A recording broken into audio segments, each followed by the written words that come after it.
Ici, on nous demandait si les droites définies par des points étaient parallèles ou séquentes. Donc pour savoir si deux droites sont parallèles ou séquentes, il suffit de regarder le coefficient directeur de leur équation réduite.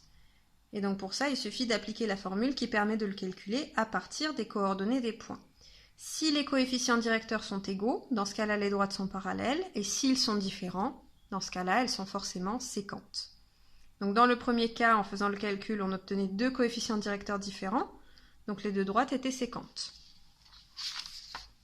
Dans le deuxième cas, il y avait un petit piège, parce que quand on calculait le deuxième coefficient directeur, on se retrouvait avec en bas 5 moins 5, ce qui fait 0, et ça revenait à diviser par 0.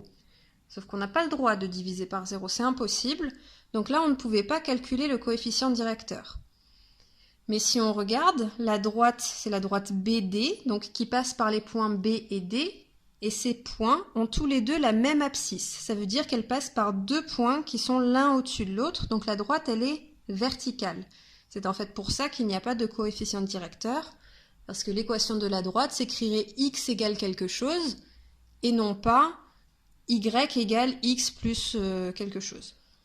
Donc la droite, elle est verticale, la droite BD, mais la droite AC, elle a bien un coefficient directeur, donc qui est négatif d'ailleurs, donc elle va être vers le bas comme ça.